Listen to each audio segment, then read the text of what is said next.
경매 투자에 있어서요, 꼭 피해야 되는 물건들 유형을 좀 제가 뽑아봤습니다.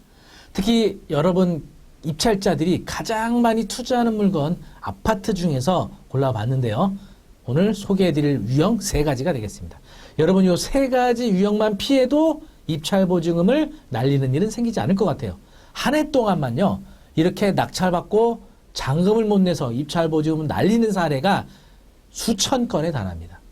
자, 이런 일을 피하기 위해서는 기본적인 내용 정도는 알아야 될 텐데요. 자, 우리가 그러면 이런 아파트 경매에서 피해야 되는 물건 유형 3가지 어떤 게 있는지 알아보도록 할 건데요. 자, 첫 번째 바로 대항력 있는 임차인이 배당 요구하지 않았을 때입니다. 뭐 대항력에 대해서는 이제 저하고 경매 공부를 좀 하시면 아시겠지만 요건이 있거든요.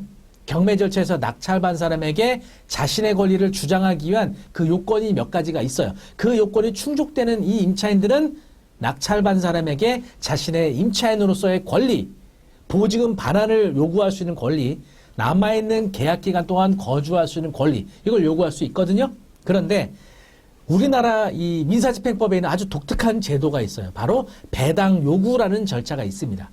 다른 해외에도 이 부동산 경매 절차가 있지만 배당 요구라는 절차가 있는 국가는 없습니다. 바로 대한민국의 이 경매 절차에 있는 배당 요구를 해야 법원에서 배당을 받아요. 배당 요구하지 않으면 배당을 못 받아요.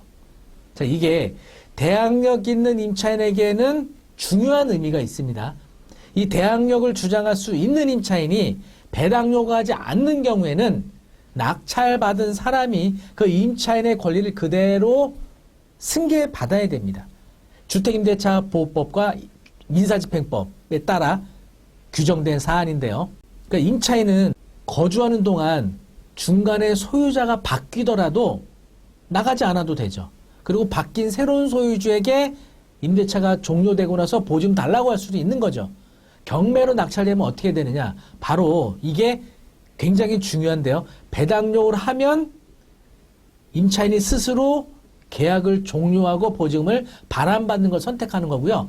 배당 요구하지 않으면 남아있는 계약기간 동안 거주하고 계약기간이 끝나면 낙찰받은 사람의 보증금을 청구할 수가 있는 겁니다.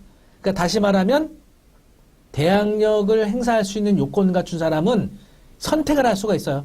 배당 요구를 하는 것, 배당 요구하지 않는 것. 그렇죠? 그러니까 낙찰받은 사람 입장에서는 그걸 잘 점검해 봐야 돼요. 이 사람이 대항력 요건을 갖췄느냐, 배당 요구를 했느냐, 요거를 확인해야 됩니다. 이게 경매 권리 분석에 아주 기초가 되는 내용이거든요. 요런 것들을 경매 공부를 통해서 확인을 하실 수가 있고요. 그럼 실제 사례를 통해서 어떻게 확인하는지 알려드리도록 하겠습니다. 남양주 2024 타경 77563 남양주 진접읍에 있는 진접 센트레빌 시티 아파트입니다. 감정가 4억짜리인데 현재 4,700만 원까지 유찰되어 있습니다. 40평의 아파트인데 굉장히 많이 유찰되어 있죠.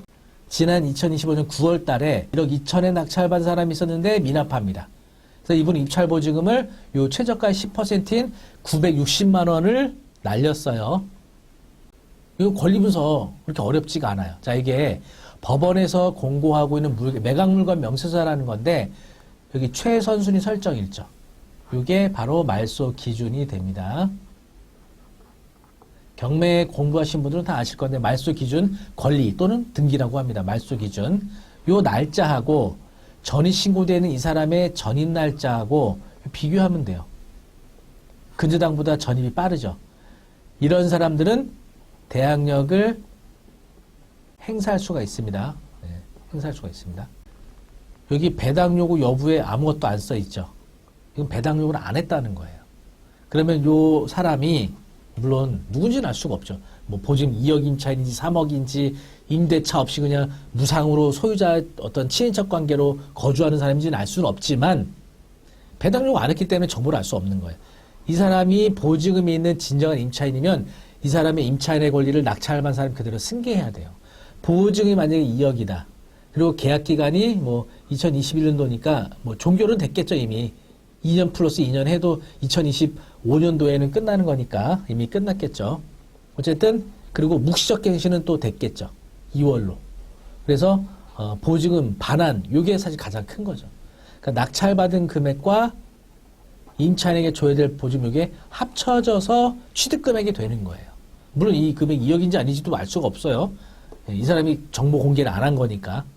바로 이런 사유 때문에 입찰하기가 어려운 겁니다. 이런 분은 이런 뭐 내용을 알고 받은 건지 모르고 받은 건지 모르겠지만 제가 봤을 때는 모르고 받았을 가능성이 있지 않을까요? 대금 미납했다는 건.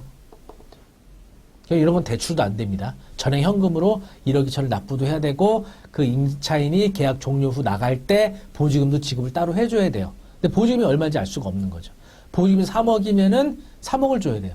그럼 이 사람 1억 2천 낙찰받고 임차인에게 3억을 주면은 결국은 4억 2천에 사는 거죠.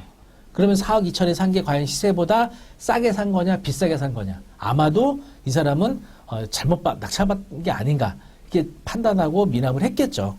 이게 가장 대표적인 이 주거용 부동산 권리 분석의 기본적인 사례가 되겠습니다. 자, 두 번째 사례. 약간 요거 이제 난이도가 좀 있는데요. 자, 이건 제가 그림으로 그리면서 한번 설명을 드릴게요. 임차인 보증금이 3억입니다. 이때 임차인이 들어갈 때 해당 주택에 대한 시세는 4억이었어요. 근데 이게 어떤 이유에선가 시세가 그냥 극단적인 예를 드는 겁니다. 2억 5천으로 떨어진 거예요. 그러면 시세가 2억 5천이면 낙찰을 시세보다 싸게 받아야 될 거 아니에요. 그럼 뭐 예를 들면 2억에 낙찰 받는다. 그럼 시세보다 5천만 원 싸게 사는 건 맞는데 그건 이 임차인이 대항력을 주장할 수 있다면 어때요? 낙찰된 2억으로 이 사람한테 배당을 해주는데 보증을 다 못 받아가잖아요. 결국은 1억이 배당되지 않잖아요. 그죠? 요거를 어떻게 되느냐? 낙찰자가 부담해야 됩니다. 플러스 1억. 얼마에 사는 거예요? 그러면 3억에 사는 거죠. 그죠? 낙찰받은 2억, 임차인한테 지급하는 1억. 이렇게 합쳐서 3억. 그러면 어때요? 시세보다 비싸게 사는 거잖아요. 이런 문제가 또 발생할 수가 있는 겁니다. 이 임차인은 배당료를 했다 하더라도. 이게 이제 그런 사례인데요. 평택 2002 3타경 51015 안성시 동광아파트. 1억 7천짜리가 현재 680만 원까지 유찰돼 있어요. 2월 3일 입찰하고요. 요것도 물건명세서 보시면 최선순위 설정 2023년도 11월 14일이죠.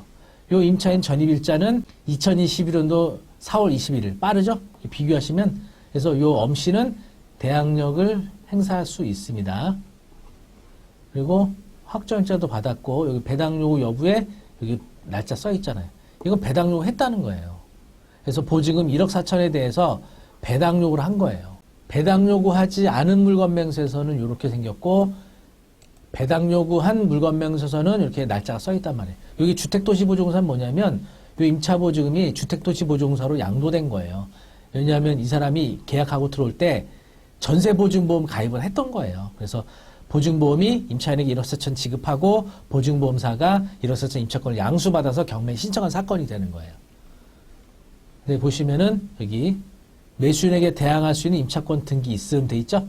배당에서 보증 전액 변제되지 아니하면 잔액을 매수인이 인수함 이렇게 친절하게까지 써줬잖아요.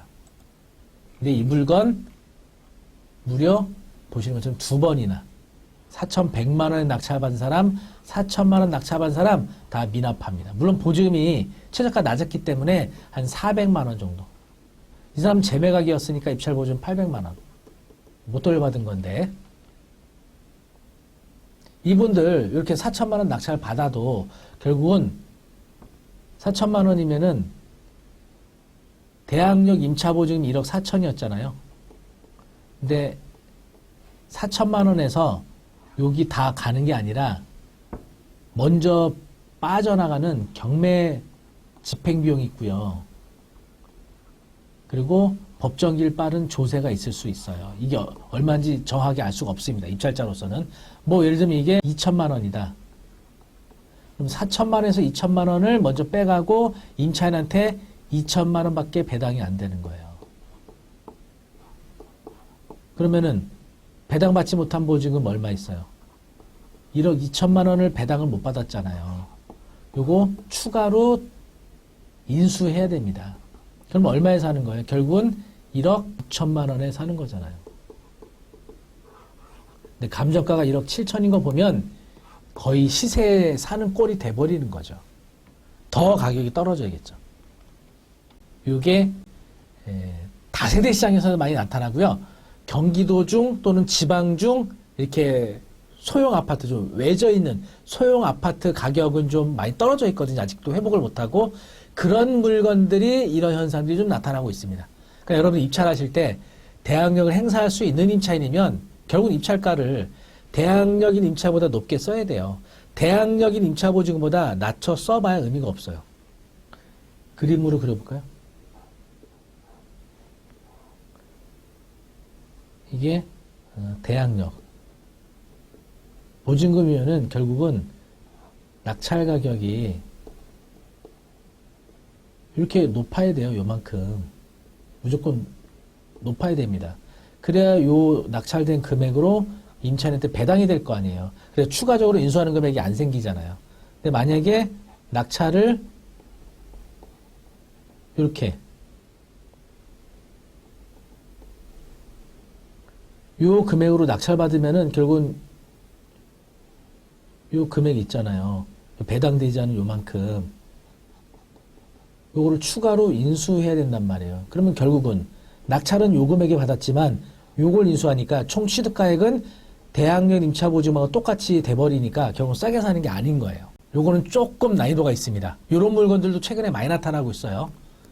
세 번째 유형, 바로 임차권 등기와 관련된 겁니다. 임차인이 만기가 됐는데 집주인이 보증금을 안 돌려줘요. 그러면 임차인은 이사 나가야 되는데 집주인이 돈을 못 돌려주고 전출해버리면 대항력 상실해서 보증금을 회수할 수가 없잖아요. 그럼 임차인이 이러지도 못하고 저러지도 못하는 거잖아요. 그래서 그때 필요한 게 임차권 등기 명령이죠.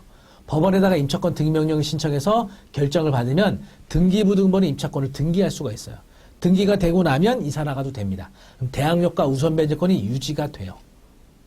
그런데 이 임차권 등기에 관한 대법원 판례가 하나 있습니다. 보여드릴게요. 되게 중요하거든요. 임차권 등기 명령에 의하여 임차권 등기한 임차인은 우선 변제권을 가지며 위 임차권 등기는 임차인으로 하여금 기왕의 대항력이나 우선 변제권을 유지하도록 해주는 담보적 기능을 주목적으로 하고 있으므로 임차권 등기가 첫 경매 개시결정 등기 전에 등기된 경우 별도로 배당 요구를 하지 않아도 당연히 배당받을 채권자에 속하는 것으로 보아야 한다. 그러니까 임차권 등기를 경매 개시결정 등기 전에 등기하면 배당 요구 안 해도 배당이 된다. 이런 취지의 대법원 판례예요. 자, 그래서 이제 실제 요 파주시에 있는 책향기마을 아파트인데 감정가 3억 9,100만 원짜리가 6,500까지 유찰돼 있거든요. 여기도 보시면 무려 2번이나 2명이나 입찰 보증금을 날렸습니다. 이 사람은 1,500만 원, 이분은 꽤 커요. 3,800만 원. 재매각이니까. 3,800 날렸고 이 사람은 1,900만 원 날렸습니다. 돈 엄청씩 날렸어요. 2번이나. 물건명세서 보시면 최선순위 설정, 말소 기준 2020년 6월 15일이죠. 임차인의 전입일자 2018년 5월 20일이죠. 비교해보시면 빠르죠? 대항력이 있습니다. 확정일자는 받았어요. 2억 2,500만 원에. 중간에 증액을 한번 한 겁니다. 이분 2억 2,500에서 2억 3,625만 원으로. 근데 배당 요구 여부에 아무것도 안 써 있잖아요. 배당 요구를 안 했단 말이에요. 등기부등본에 보면 이렇게 임차권이 등기가 돼 있어요. 2024년 6월 7일 날. 근데 아까 대법원 판례 기억나시죠? 임차권 등기를 경매 개시결정보다 빨리 했으면 요거는 배당 요구로 인정됩니다. 이게 빠르면. 그런데 경매 개시결정이 2024년도 2월이에요. 그러니까 임차권 등기를 경매 개시되고 나서 한 4개월 있다가 했던 거예요. 그래서 이런 거는 당연 배당받을 권리자로 볼 수 없는 거예요. 그래서 이 임차인이 배당 요구를 했으면 낙찰된 금액에서 2억 3,625만 원 다 받아갈 텐데 배당 요구를 지금 안 했단 말이에요. 그리고 임차권 등기는 배당 요구로 간주할 수가 없고 그 낙찰받은 사람이 2억 4천 정도, 예를 들면 2억 4천. 그러니까 이분이 2억 1천에 낙찰받았죠? 플러스 2억 4천. 얼마에 산 거예요, 그러면? 4억 5,600만 원. 감정가 3억 9천인데 시세보다 훨씬 비싸게 산 거죠. 네, 이렇게 아파트 경매에서 발생할 수 있는 주요 유형들 3가지를 말씀드렸습니다. 많이 어렵진 않으시죠? 물론 뒤쪽에 설명드렸던 3번째 사례는 조금 어려우실 수도 있는데 대항력이라는 개념 잘 아셔야 되고요. 우선 변제권이라는 개념도 알아야 되고 임차권 등기되는 물건들이 많거든요. 요즘에 임차권 등기에 대한 정확한 개념도 아셔야 돼요. 이게 기본이에요. 이게 아주 어렵거나 난해하거나 이런 게 아닙니다. 이 아파트 경매 물건에는 이와 같은 물건들이 굉장히 많아요. 이런 기본적인 공부도 안 돼 있고 막 투자하시면 안 되죠. 세상에서 제일 무서운 사람이 어떤 사람인지 아시죠? 책 한 권 읽은 사람, 유튜브만 본 사람, 굉장히 위험합니다. 저도 유튜브를 하고 있지만 유튜브를 통해서 또는 책 한 권으로는 이런 것들을 다 충족시키기가 어려워요. 그래서 여러분들이 경매에 대한 기본적인 공부를 하실 수 있게끔 저희가 2020년도 봄학기를 맞아서 3월 달에 광화문에는 조수닷컴 교육센터에서 경매과정 개강을 준비하고 있고요. 또 온비동매라고 들어보셨죠? 경매보다 훨씬 싸게 살 수 있는 온비도 과정 4월 달에 개강을 앞두고 있습니다. 수강 신청할 수 있는 링크 아래 올려드리도록 하겠습니다. 특히 직장 다니거나 사업하시는 분들을 위해서 평일 저녁 7시에 수업을 시작해서 9시까지 이론 수업 총 4회, 그리고 경매 과정에서는 법원 입찰 진행하는 법원 현장 학습 한번 진행하고요. 온비드 공매 과정에서는 온비드 물건 임장 수업을 하게 될 겁니다. 총 5회씩. 그래서 경매 과정과 온비드 과정 각각 신청하셔도 되고 이걸 패키지로 한 번에 신청하셔서 공부하셔도 좋을 것 같습니다. 다가오는 3월과 4월에 여러분 하루 일주일에 딱 2시간만 내시면 총 10주 약 2달 반에 걸쳐서 온비드 공매와 경매를 완벽하게 마스터하실 수 있도록 강의를 해드릴 예정입니다. 그리고 바로 다음 달인 2월 11일 수요일에는요 원데이 특강을 진행할 예정입니다. 2020년도 부동산 시장 전망, 그리고 어떤 물건에 투자해야 되고 어떤 지역을 투자해야 되는지 사례별로 정확하고 자세하게 특강을 진행할 예정이니까요. 경매 수업에 관심 있으신 분들은 2월 11일 날 진행하는 원데이 특강부터 한번 신청해 보시면 좋을 것 같습니다. 1시간으로 진행하는 거고요. 직장 다니거나 사업하시는 분들을 위해서 저녁에 진행하게 되니까 많은 신청 바라겠습니다. 각각 원데이 특강, 경매 과정, 온비동 과정 수강 신청할 수 있는 링크 아래 올려드리도록 하겠습니다. 각각 수강 신청 링크 통해서 자세한 내용 읽어보시고 신청해 주시기 바라겠습니다. 모두 이 강의장은 광화문에는 조수닷컴 교육센터 그 강의장에서 진행할 예정입니다. 원데이 특강은요 한정된 좌석에서 진행하기 때문에 조기에 마감될 수 있으니까 이 영상을 보시는 대로 빨리 서둘러서 신청하시면 되겠습니다. 물론 참가비, 소정의 참가비 있으니까 감안을 하시고요. 그러면 2월 11일 원데이 특강하는 날 뵙도록 하겠습니다. 굉장히 재미있는 내용으로 준비하고 있으니까요. 꼭 신청해 주시길 바라겠습니다. 오늘 영상 도움이 되셨다면 구독, 좋아요 부탁드립니다. 감사합니다.